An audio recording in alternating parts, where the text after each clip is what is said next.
Hi ಎಲ್ರಿಗೂ ನಮಸ್ಕಾರ. ಎಲ್ಲರೂ ಹೇಗಿದ್ದೀರಾ? ಎಲ್ಲರೂ ಚೆನ್ನಾಗಿದ್ದೀರಾ ಅಂತ ಹೇಳಿ ಭಾವಿಸ್ತಾ ಇದ್ದೀನಿ. ನಾನು ಕೂಡ ತುಂಬಾ ಚೆನ್ನಾಗಿದ್ದೀನಿ. Welcome back to Manju's vlog. ಇದು ಥರ್ಸ್ಡೇ ಹಾಗೆ ಫ್ರೈಡೇ ವ್ಲಾಗ್ನ ನಿಮ್ಮ ಜೊತೆಗೆ ಶೇರ್ ಮಾಡ್ಕೊಳ್ತಾ ಇದ್ದೀನಿ. ಸಾರಿ, ಸ್ವಲ್ಪ ಲೇಟ್ ಆಯಿತು. ಸ್ವಲ್ಪ ವೀಡಿಯೋನೆಲ್ಲ ಎಡಿಟಿಂಗ್ ಮಾಡಿ ಹಾಕೋದಕ್ಕೆ ಸಮಯನೇ ಸಿಗಲಿಲ್ಲ. ನಾನೀಗಾಗಲೇ ಒಂದು ವಿಡಿಯೋ ನಿಮ್ಮ ಜೊತೆ ಶೇರ್ ಮಾಡ್ಕೊಂಡಿದ್ದೆ, ಸ್ಯಾಟರ್ಡೇ ವ್ಲಾಗ್ನ, ನನ್ನ ತಂಗಿ ಬರ್ತ್ಡೇ ವ್ಲಾಗ್ನ. ಆದ್ದರಿಂದ ಅದು ಹಾಕಿದ್ರಿಂದ ಈ ವಿಡಿಯೋನ ಹಾಕೋದಕ್ಕಾಗಲಿಲ್ಲ. ಥರ್ಸ್ಡೇ, ಸೊ ಇವತ್ತೇ ಹೋಗಿ ನಾನು ದೇವರಿಗೆ ನಾಳೆ ಶುಕ್ರವಾರದ ಪೂಜೆಗೆ ಹೂವು ಹಾಗೆ ತೆಂಗಿನಕಾಯಿ ಬಾಳೆಹಣ್ಣೆಲ್ಲ ತೊಗೊಂಡು ಬಂದೆ. ಈಗ ಹೂವನ್ನೆಲ್ಲ ನಾನೊಂದು ಬಾಕ್ಸ್ಗೆ ಹಾಕಿ ತೆಗೆದಿಡ್ತಾ ಇದ್ದೀನಿ. ನಾನು ಹಾಗೆ ಕವರಲ್ಲಿ ಇಟ್ಕೊಳ್ಳಲ್ಲ, ಫ್ರಿಜ್ನಲ್ಲಿ ಒಂದು ಬಾಕ್ಸಲ್ಲಿ ಹಾಕಿ ಇಡ್ತೀನಿ.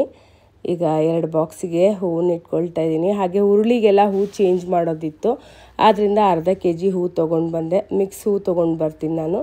ಈಗ ಹೂವನ್ನೆಲ್ಲ ಒಂದು ಬಾಕ್ಸಿಗೆ ಹಾಕಿ ಇಟ್ಟು ತೆಗೆದಿಡ್ತಾ ಇದ್ದೀನಿ ಫ್ರಿಜ್ನಲ್ಲಿ. ಇದು ನನಗೆ 2 ದಿನಕ್ಕೆ ಬರುತ್ತೆ, ಹೂವೇನು ಮಿಗೋದಿಲ್ಲ. ಹುರುಳಿಗೆ ಹಾಕಿ ದೇವ್ರ ಫೋಟೋಗೆ ಹಾಕಿದ್ರೆ ಹೂವು ಸಾಕಾಗತ್ತೆ. ವಿಳ್ಯದೆಲೆ ತಂದಿದ್ದೆ ಕಳಚಕ್ಕೆ. ಇತ್ತೀಚೆಗೆ ವಿಳ್ಯದೆಲೆ ಅಷ್ಟು ಸರಿಯಾಗಿ ಬರ್ತಾ ಇಲ್ಲ, ಅದರಲ್ಲೂ ಆರಿಸ್ಕೊಂಡು ತೊಗೊಂಡು ಬಂದೆ. ವಿಳ್ಯದೆಲೆನ ಒಂದು ಬಟ್ಟೆಲಿ ತೇವ ಮಾಡಿಟ್ರೆ ವಿಳ್ಯದೆಲೆ ಫ್ರೆಶ್ ಆಗಿ ಒಂದು 3-4 ದಿನದವರೆಗೂ ಇರುತ್ತೆ. ಈಗ ಹೂವನ್ನೆಲ್ಲ ತೆಗೆದಿಟ್ಟಿದ್ದಾಯಿತು. ದೇವ್ರ ಸಾಮಾನುಗಳನ್ನ ಕ್ಲೀನ್ ಮಾಡ್ಕೊಳ್ತಾ ಇದ್ದೀನಿ. ಈ ಪುಟ್ಟು ದೇವ್ರದ್ದೆಲ್ಲ ನನ್ನ ಹತ್ರ ಇರೋವಂಥದ್ದು ಆ್ಯಂಟಿಕ್ ಪೀಸ್ ಆಗಿರೋದ್ರಿಂದ ಇದಕ್ಕೆಲ್ಲ ನಾನು ಜಸ್ಟ್ ನೀರಲ್ಲಿ ಹಾಕಿ ನೆನೆಸಿಟ್ಟು ಒಂದು ಟೂತ್ ಬ್ರಷ್ನ ನಾನು ಸಪ್ರೇಟಾಗೇ ಇಟ್ಟಿದ್ದೀನಿ ದೇವ್ರದ್ದು ಸಾಮಾನುಗಳನ್ನ ಕ್ಲೀನ್ ಮಾಡೋಕ್ಕೆ ಅಂತೇಳಿ. ಅದರಲ್ಲಿ ಕ್ಲೀನ್ ಮಾಡ್ಕೊಳ್ತೀನಿ ಅಷ್ಟೇ. ಸೋಪೆಲ್ಲ ಏನೂ ಹಾಕೋದೇ ಇಲ್ಲ. ಈ ವಿಗ್ರಹಗಳನ್ನ ನೀವು ನೋಡ್ತಾ ಇದ್ದೀರಲ್ಲ, ಇದನ್ನು ಸಪ್ರೇಟಾಗೇ ತೊಳೆದು ಬಿಡ್ತೀನಿ ನಾನು. ಈಗ ಮಿಕ್ಕಿರೋ ಪಾತ್ರೆಗಳೆಲ್ಲ ತುಂಬಾ ಜಿಡ್ಡಿದೆ. ನಾನು ಪ್ರತಿ ವಾರ ಕೂಡ ದೇವ್ರ ಪಾತ್ರೆಗಳನ್ನ ತೊಳಿತೀನಿ. ಪ್ರತಿ ವಾರ ಅಂದರೆ ಗುರುವಾರನೇ ತೊಳಿತೀನಿ ನಾನು. ಗುರುವಾರ ಬಿಟ್ಟರೆ ಬೇರೆ ದಿನಗಳಲ್ಲಿ ತೊಳೆಯೋದು ತುಂಬಾ ಕಡಿಮೆ. ಮಂಗಳವಾರ ಶುಕ್ರವಾರ ಮಾತ್ರ ಯಾವುದೇ ಕಾರಣಕ್ಕೂ ನಾನು ದೇವ್ರ ಪಾತ್ರೆಗಳನ್ನ ತೊಳೆಯಲ್ಲ. ಹಾಗೆ ಅಮಾವಾಸ್ಯೆ ಪೌರ್ಣಮಿ ಬಂದಿದ್ರು ಕೂಡ ತೊಳೆಯಲ್ಲ. ಹಾಗೆ ಒಂದು ವೇಳೆ ಗುರುವಾರ ಏನಾದರೂ ಅಮಾವಾಸ್ಯೆ ಪೌರ್ಣಮಿ ಬಂದಿತ್ತು ಅಂತಾದರೆ ಬುಧವಾರನೇ ಕ್ಲೀನ್ ಮಾಡ್ಕೊಂಡ್ಬಿಡ್ತೀನಿ.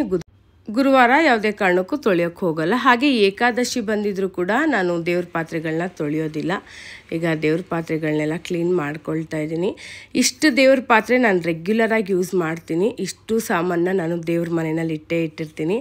ಆದ್ದರಿಂದ ಪ್ರತಿ ಸಾರಿ ಕೂಡ ಕ್ಲೀನ್ ಮಾಡ್ಕೊಳ್ಳುವಾಗ ತುಂಬ ಹೊತ್ತು ಸಮಯ ಹಿಡಿಯುತ್ತೆ, ನನಗೆ ತುಂಬ ಟೈಮ್ ಕೂಡ ಹಿಡಿಯುತ್ತೆ. ಬ್ರಾಸ್ ಐಟಮ್ಸ್ಗಳು ಕ್ಲೀನ್ ಮಾಡೋದಕ್ಕೆ ಸ್ವಲ್ಪ ಟೈಮ್ ಹಿಡಿದೆ. ಇವತ್ತು ಹ್ಯಾಪಿ ಪ್ಲಾನೆಟ್ ಅಂತ ತರಿಸ್ಕೊಂಡಿದ್ದೆ ಅಮೆಝಾನಿಂದ. ಇದು ಬ್ರಾಸ್ ಕ್ಲೀನರು. ತುಂಬ ಚೆನ್ನಾಗಿ ಬ್ರಾಸ್, ಕಾಪರ್, ಬ್ರಾನ್ಸ್ ಎಲ್ಲ ಕ್ಲೀನ್ ಆಗುತ್ತೆ. ಇವತ್ತು ಸ್ವಲ್ಪ ಬೇಗನೆ ಕ್ಲೀನ್ ಆಯಿತು. ಇಲ್ಲದಿದ್ದರೆ ನನ್ನ ರೆಮಿಡಿ ಇದೆಯಲ್ಲ, ಕಡಲೆ ಹಿಟ್ಟು, ಅಕ್ಕಿ ಹಿಟ್ಟು, ಅದನ್ನು ತೋರಿಸಿದ್ದೀನಿ ನಾನು ನಿಮಗೆ. ಅದು ಕೂಡ ನಾನು ಮಾಡ್ಕೊಳ್ತೀನಿ. ಈಗ ದೇವ್ರ ಸಾಮಾನೆಲ್ಲ ತೊಳೆದಿದ್ದಾಯಿತು, ಬೆಳ್ಳಿ ಪಾತ್ರೆಗಳನ್ನ ಕೂಡ ತೊಳೆದಿದ್ದಾಯಿತು. ಈಗ ಇದನ್ನೆಲ್ಲ ಚೆನ್ನಾಗಿ ಒರೆಸಿ ಒಂದು ಕಾಟನ್ ಬಟ್ಟೆನಲ್ಲಿ ತೆಗೆದಿಡ್ತೀನಿ. ಇವತ್ತು ಗುರುವಾರನೇ ನಾನು ದೇವ್ರ ಫೋಟೋನೆಲ್ಲ ಒರೆಸ್ಕೊಳ್ತಾ ಇದ್ದೀನಿ. ದೇವ್ರ ಫೋಟೋ ಒರೆಸ್ಕೊಂಡು ಕೆಲವೊಂದು ಸಾರಿ ನಾನು ಗುರುವಾರನೇ ದೇವ್ರ ಫೋಟೋಗೆ ಅರಿಶಿನ ಕುಂಕುಮ ಇಟ್ಬಿಡ್ತೀನಿ. ಕೆಲವೊಂದು ಸಾರಿ ಶುಕ್ರವಾರ ಬೆಳಿಗ್ಗೆ ಸ್ನಾನ ಎಲ್ಲ ಮುಗಿಸ್ಕೊಂಡು ಬಂದು ಮತ್ತೆ ಒಂದು ಸಾರಿ ದೇವ್ರ ಫೋಟೋನ ಒರೆಸ್ಕೊಂಡು ಕುಂಕುಮ ಇಡ್ತೀನಿ. ಹಾಗೂ ಮಾಡ್ತೀನಿ. ಒಂದೊಂದು ಟೈಮ್ ನನ್ನ ಮೂಡ್ ಹೇಗಿರುತ್ತೋ ಹಾಗೆ. ಕೆಲವು ಟೈಮ್ ಗುರುವಾರನೇ ಪೂರ್ತಿಯಾಗಿ ಎಲ್ಲ ರೆಡಿ ಮಾಡ್ಕೊಂಡಿರ್ತೀನಿ. ಇವತ್ತು ದೇವ್ರ ಮನೆಗೆಲ್ಲ ಸ್ವಲ್ಪ ಗಂಜಲ ಹಾಕ್ಕೊಂಡು ಕ್ಲೀನ್ ಮಾಡ್ಕೊಂಡಿದ್ದೀನಿ. ಕೆಲವು ಟೈಮ್ ಗಂಜಲ ಅಥವಾ ಅರಿಶಿನದ ನೀರು ಹಾಕ್ಕೊಂಡು ಮನೆ ಪೂರ್ತಿ ಕೂಡ ಒರೆಸ್ಕೊಳ್ತೀನಿ. ಇವತ್ತು ದೇವ್ರ ಮನೆಯನ್ನೆಲ್ಲ ಸ್ವಲ್ಪ ಗಂಜಲ ಹಾಕಿ ಕ್ಲೀನ್ ಮಾಡಿದ್ದೀನಿ. ಇತ್ತೀಚೆಗೆ ಗಂಜಲ ಸಿಗ್ತಾನೇ ಇಲ್ಲ. ಬೆಳಿಗ್ಗಿನ ಜಾವನೇ ಹೋಗಿ ಗುರುವಾರ ನಾನು ತಂದುಬಿಡ್ತೀನಿ. ಗುರುವಾರ ಹೋಗಿ ಗಂಜಲ ಸ್ವಲ್ಪ ಸಗಣಿ ತೊಗೊಂಡು ಬರ್ತೀನಿ. ಸಗಣಿನೆಲ್ಲ ಸ್ವಲ್ಪ ಒಣಗಿಸ್ಕೊಂಡು ನಾನು ಸಾಂಬ್ರಾಣಿ ಧೂಪ ಹಾಕೋದಕ್ಕೂ ಕೂಡ ಯೂಸ್ ಮಾಡ್ಕೊಳ್ತೀನಿ. ನನಗೆ ದೇವ್ರ ಫೋಟೋಗಳಿಗೆ ಅರಿಶಿನ ಕುಂಕುಮ ಇಡೋದು, ದೇವ್ರ ಮನೆ ಅಲಂಕಾರ ಮಾಡೋದು ಅಂದರೆ ತುಂಬ ಇಷ್ಟ ಆಗುತ್ತೆ. ಸ್ವಲ್ಪ ಟೈಮ್ ಏನಾದರೂ ಇತ್ತು ಅಂದರೆ ಚೆನ್ನಾಗಿ ಅಲಂಕಾರ ಮಾಡ್ಕೊಂಡು ನಿಂತ್ಕೊಳ್ತೀನಿ. ಟೈಮ್ ಇಲ್ಲ ಅಂತ ಹೇಳಿದ್ರೆ ಸ್ವಲ್ಪ ಬೇಗ ಮುಗಿಸ್ಬಿಡ್ತೀನಿ. ಈಗ ದೇವ್ರ ಫೋಟೋಗೆಲ್ಲ ಅರಿಶಿನ ಕುಂಕುಮ ಇಟ್ಟಿದ್ದಾಯಿತು. ದೀಪಗಳಿಗೆಲ್ಲ ಅರಿಶಿನ ಕುಂಕುಮ ಇಡ್ತೀನಿ.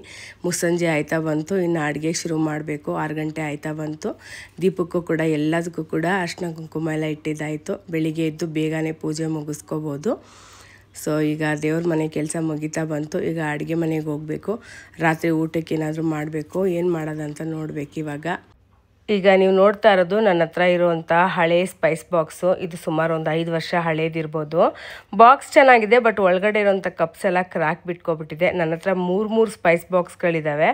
ಒಂದು ಆಲ್ರೆಡಿ ನಾನು ದೇವ್ರ ಮನೆಯಲ್ಲಿ ಲಕ್ಷ್ಮೀ ಕವಡೆ ಎಲ್ಲ ಹಾಕಿಡೋದಕ್ಕೆ ಇಟ್ಕೊಂಡಿದ್ದೀನಿ. ಇದನ್ನು ರೆಗ್ಯುಲರಾಗಿ ಯೂಸ್ ಮಾಡ್ತಾಯಿದ್ದೆ. ಇದನ್ನು ನೋಡಿ ನನಗಂತೂ ಬೋರ್ ಆಗೋಗ್ಬಿಡ್ತು. ಸರಿ, ಇದನ್ನು ಈ ಸಾರಿ ಚೇಂಜ್ ಮಾಡೋಣ ಅಂಥೇಳಿ ಚೇಂಜ್ ಮಾಡ್ತಾಯಿದ್ದೀನಿ. ಏನು ತೊಗೊಂಡಿದ್ದೀನಿ ಬನ್ನಿ ನೋಡೋಣ. ಕಳಶ ಡೆಕೋರ್ ಅನ್ನೋ ಇನ್ಸ್ಟಾಗ್ರಾಮ್ ಪೇಜ್ ಕಡೆಯಿಂದ ಸ್ಪೈಸ್ ಬಾಕ್ಸ್ ತರಿಸ್ಕೊಂಡಿದ್ದೀನಿ. ಹೇಗಿದೆ ಏನು ಬನ್ನಿ ನೋಡೋಣ. ನಾನು ತರಿಸ್ಕೊಂಡಿರೋದು ಬ್ರಾಸ್ದು. ನೋಡೋಕ್ಕಂತೂ ನಿಜವಾಗ್ಲೂ ಸೂಪರಾಗಿದೆ, ತುಂಬಾ ಚೆನ್ನಾಗಿದೆ, ತುಂಬಾ ಯುನೀಕ್ ಆಗಿದೆ. ನೋಡಿ ಮ್ಯಾಟ್ ಫಿನಿಷಿಂಗಲ್ಲಿ ಬಂದಿದೆ. ಇವ್ರ ಹತ್ರ 2 ಡಿಸೈನಲ್ಲಿತ್ತು, ಒಂದು ನವಿಲಿತ್ತು, ಇನ್ನೊಂದು ಪ್ಲೇನಲ್ಲಿ ಮ್ಯಾಟ್ ಫಿನಿಷಿಂಗಲ್ಲಿತ್ತು. ನನಗೆ ಇದು ತುಂಬಾ ಇಷ್ಟ ಆಯಿತು, ಇದನ್ನು ತಗೊಂಡೆ. ಕ್ವಾಲಿಟಿ ಎಲ್ಲ ನಿಜವಾಗ್ಲೂ ಆಸಮ್ ಆಗಿದೆ. ಕ್ವಾಲಿಟಿ ಅಂತೂ ತುಂಬ ಚೆನ್ನಾಗಿದೆ. ಕ್ವಾಲಿಟಿನಲ್ಲಿ ಯಾವುದೇ ರೀತಿ ಕಾಂಪ್ರಮೈಸ್ ಇರಲ್ಲ. ನೋಡಿ ನನಗಂತೂ ತುಂಬಾ ಇಷ್ಟ ಆಯಿತು. ಈಗ ಇದನ್ನೆಲ್ಲ ಒಂದ್ಸಾರಿ ವಾಶ್ ಮಾಡ್ಕೊಳ್ತಾ ಇದ್ದೀನಿ. ಬ್ರಾಸ್ ಐಟಮ್ಸ್ ಎಲ್ಲ ನಿಜವಾಗ್ಲೂ ಒನ್ ಟೈಮ್ ಇನ್ವೆಸ್ಟ್ಮೆಂಟ್ ಅಂತ ಹೇಳ್ಬೋದು. ಲೈಫ್ ಲಾಂಗ್ ಬಾಳಿಕೆ ಬರುತ್ತೆ. ನಾವಿಲ್ಲ ಅಂದರೂ ಕೂಡ ಈ ಪ್ರಾಡಕ್ಟ್ಗಳಂತೂ ಇರುತ್ತೆ.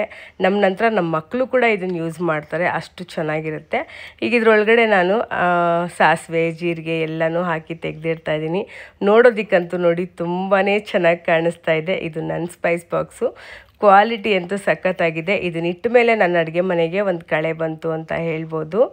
ಇವ್ರ ಹತ್ರ ಹ್ಯೂಜ್ ಬ್ರಾಸ್ ಕಲೆಕ್ಷನ್ಸ್ಗಳು ಸಿಗುತ್ತೆ. ನಿಮಗೂ ಏನಾದರೂ ಈ ಥರ ಸ್ಪೈಸ್ ಬಾಕ್ಸ್ ತೊಗೊಳ್ಳೋ ಇಂಟ್ರೆಸ್ಟ್ ಇತ್ತು ಅಂದರೆ ಇವ್ರ ಪೇಜ್ ಡೀಟೇಲ್ಸ್ನ ಡಿಸ್ಕ್ರಿಪ್ಷನಲ್ಲಿ ಮೆನ್ಷನ್ ಮಾಡಿರ್ತೀನಿ, ಒಂದು ಸಾರಿ ಕಾಂಟ್ಯಾಕ್ಟ್ ಮಾಡಿ. ಹಾಗೆ ಇವ್ರ ಪೇಜ್ನ ಕೂಡ ವಿಸಿಟ್ ಮಾಡಿ. ಇದೆ ಮಶ್ರೂಮ್ ಬಿರಿಯಾನಿ ಮಾಡೋಣ ಅಂಥೇಳಿ ಮಾಡ್ತಾಯಿದ್ದೀನಿ. ಮೊದಲಿಗೆ ಮಶ್ರೂಮ್ ತೊಗೊಂಡು ಬಂದು 2 ದಿನ ಆಗೋಯಿತು, ಫ್ರಿಜ್ಜಲ್ಲಿ ಇಟ್ಟಿದ್ದೆ, ನೋಡಿಕೊಂಡೇ ಇರಲಿಲ್ಲ. ಇವತ್ತು ಸರಿ ಮಶ್ರೂಮ್ನ ಮಾಡಿಬಿಡೋಣ ಅಂಥೇಳಿ ಮಾಡ್ತಾಯಿದ್ದೀನಿ. ಮೊದಲಿಗೆ ಮಶ್ರೂಮ್ ಮೇಲ್ಗಡೆ ಇರೋಂಥ ಈ ಸಿಪ್ಪೆನೆಲ್ಲ ತೆಗಿಬೇಕು. ಈ ಥರ ಕ್ಲೀನ್ ಮಾಡ್ಕೋಬೇಕಾಗತ್ತೆ ಮಶ್ರೂಮ್ನ. ಒಂದು ಟೈಮ್ ಇದನ್ನು ಕ್ಲೀನ್ ಮಾಡೋದಷ್ಟರಲ್ಲಿ ಮಶ್ರೂಮ್ ಬಿರಿಯಾನಿನೂ ಸಾಕು, ಮಶ್ರೂಮು ಸಾಕು ಅನ್ನಿಸ್ಬಿಡುತ್ತೆ. ಆದರೆ ತುಂಬ ಟೇಸ್ಟಿಯಾಗಿರುತ್ತೆ. ಏನು ಮಾಡೋದು, ಮಶ್ರೂಮ್ ಎಲ್ಲ ಕ್ಲೀನ್ ಮಾಡ್ಕೊಂಡಿದ್ದಾಯಿತು. ಈಗ ಮಶ್ರೂಮ್ ಬಿರಿಯಾನಿ ಮಾಡೋದಕ್ಕೆ ಮಿಕ್ಸಿ ಜಾರ್ಗೆ ಒಂದು 12 ಎಸಳು ಬೆಳ್ಳುಳ್ಳಿ, ಶುಂಠಿ ಹಾಕ್ಕೊಳ್ತಾ ಇದ್ದೀನಿ, ಒಂದು 6 ಎಸಳಷ್ಟು. ಹಾಗೆ ಹಸಿಮೆಣಸಿನ್ಕಾಯಿ ಒಂದು 12, ಕೊತ್ತಂಬರಿ ಸೊಪ್ಪು, ಪುದೀನ ಸೊಪ್ಪು ಹಾಕ್ಕೊಳ್ತಾ ಇದ್ದೀನಿ. ಹಾಗೆ ತೆಂಗಿನಕಾಯಿ ಹಾಕ್ಕೊಳ್ತಾ ಇದ್ದೀನಿ. ಇದಿಷ್ಟು ಸಾಕು ಮಸಾಲೆಗೆ, ತುಂಬಾ ರುಚಿಯಾಗಿರುತ್ತೆ. ನಾನಿಲ್ಲಿ 4 ಜನರಿಗೆ ಆಗುವಷ್ಟು ಮಾಡ್ಕೊಳ್ತಾ ಇದ್ದೀನಿ. ಈಗ ಮಸಾಲೆನ ರುಬ್ಕೊಂಡಿದ್ದಾಯಿತು. ಈಗ ಕುಕ್ಕರ್ಗೆ ಎಣ್ಣೆ ಹಾಕ್ಕೊಳ್ತಾ ಇದ್ದೀನಿ. ಒಂದು 6 ಟೇಬಲ್ ಸ್ಪೂನ್ ಅಷ್ಟು ಎಣ್ಣೆ ಹಾಕ್ಕೊಂಡಿದ್ದೀನಿ. ಈಗ ಎಣ್ಣೆ ಕಾದಿದೆ. ಎಣ್ಣೆಗೆ ಚಕ್ಕೆ, ಲವಂಗ, ಸೋಂಪು, ಏಲಕ್ಕಿ, ಚಕ್ರದ ಹೂವು ಹಾಗೆ ಪಲಾವ್ ಎಲೆನ ಹಾಕ್ಕೊಂಡಿದ್ದೀನಿ. ಈಗ ಒಂದು 2 ಮೀಡಿಯಮ್ ಸೈಜ್ ಈರುಳ್ಳಿನ ಹಾಕ್ಕೊಂಡು ಹಸಿ ವಾಸನೆ ಹೋಗೋವರೆಗೂ ಚೆನ್ನಾಗಿ ಹುರ್ಕೊಳ್ತಾ ಇದ್ದೀನಿ. ಈಗ ಹಸಿ ವಾಸನೆ ಎಲ್ಲ ಹೋಗಿದೆ, ಈರುಳ್ಳಿ ಸ್ವಲ್ಪ ಗೋಲ್ಡನ್ ಕಲರ್ಗೆ ಬಂದಿದೆ ನೋಡಿ.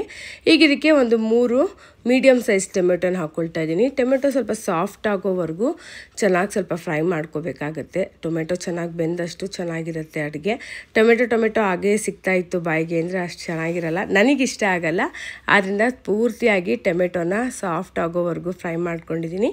ಈಗ ಇದಕ್ಕೆ ರುಬ್ಬಿಟ್ಕೊಂಡಿರೋಂಥ ಮಸಾಲೆನ ಹಾಕ್ಕೊಳ್ತಾ ಇದ್ದೀನಿ. ನೋಡಿ ತುಂಬಾ ನುಣ್ಣಗೆ ನಾನಿಲ್ಲಿ ರುಬ್ಕೊಂಡಿದ್ದೀನಿ. ಈಗ ಮಸಾಲೆನೆಲ್ಲ ಹಾಕ್ಕೊಂಡು ಚೆನ್ನಾಗಿ ಫ್ರೈ ಮಾಡ್ಕೋಬೇಕಾಗತ್ತೆ, ಸ್ವಲ್ಪ ಹಸಿ ವಾಸನೆ ಹೋಗೋವರೆಗೂ. ಈಗ ಮಸಾಲೆ ಎಲ್ಲ ಚೆನ್ನಾಗಿ ಹಸಿ ವಾಸನೆ ಹೋಗಿ ಎಣ್ಣೆ ಬಿಟ್ಕೊಳ್ತಾ ಇದೆ. ಈಗ ನಾನು ಇದಕ್ಕೆ ಮಶ್ರೂಮ್ನ ಹಾಕ್ಕೊಳ್ತಾ ಇದ್ದೀನಿ. ಮಶ್ರೂಮ್ ಇಲ್ಲಿ ಒಂದು 3 ಪ್ಯಾಕೆಟ್ ಹಾಕ್ಕೊಂಡಿದ್ದೀನಿ, 200 ಗ್ರಾಮ್ದು.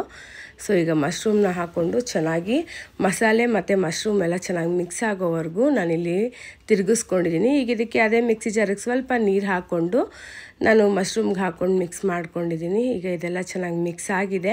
ಈಗ ಇದಕ್ಕೆ ರುಚಿಗೆ ತಕ್ಕಷ್ಟು ಉಪ್ಪು ಹಾಕ್ಕೊಳ್ತಾ ಇದ್ದೀನಿ. ಉಪ್ಪು ಹಾಕ್ಕೊಂಡು ಚೆನ್ನಾಗಿ ಇದನ್ನು ತಿರುಗಿಸ್ಕೋಬೇಕಾಗತ್ತೆ.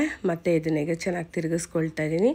ಬೇಗನೆ ಬೆಂದೋಗುತ್ತೆ ಮಶ್ರೂಮ್ ನಮ್ಮ ಮನೆಯಲ್ಲಿ ಎಲ್ರಿಗೂ ತುಂಬಾ ಇಷ್ಟ. ಐಶುಗಂತೂ ಮಶ್ರೂಮ್ ಹಾಗೆ ಪನ್ನೀರ್ ಅಂದರೆ ತುಂಬಾ ಇಷ್ಟ.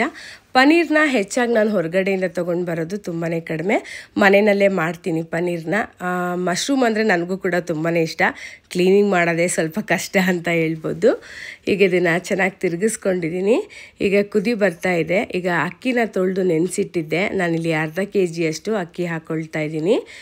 ಅಕ್ಕಿ ನೆಂದಿದೆ, ಒಂದು 3 ನಿಮಿಷ ನೆನೆಸ್ಕೊಂಡಿದ್ದೀನಿ. 3 ನಿಮಿಷ ನೆನೆಸ್ಕೊಂಡ್ರೆ ಸಾಕು. ಈಗ ಅಕ್ಕಿನ ಚೆನ್ನಾಗಿ ಮಿಕ್ಸ್ ಮಾಡಿಕೊಂಡು ಮಸಾಲೆ ಜೊತೆ ಚೆನ್ನಾಗಿ ಮಿಕ್ಸ್ ಮಾಡಿಕೊಂಡು ಒಂದು 5 ನಿಮಿಷ ಹಾಗೆ ಬಿಡ್ತೀನಿ. ಸ್ವಲ್ಪ ಕುದಿ ಬರೋದಕ್ಕೆ ಶುರು ಮಾಡಿದ್ಮೇಲೆ ನಾನು ಕುಕ್ಕರ್ ಲಿಡ್ ಕ್ಲೋಸ್ ಮಾಡ್ಕೊಳ್ತೀನಿ. ಇಲ್ದಿರೋ ಕೆಲವು ಸಾರಿ ತಳ ಹಿಡಿದು ಬಿಡುತ್ತೆ.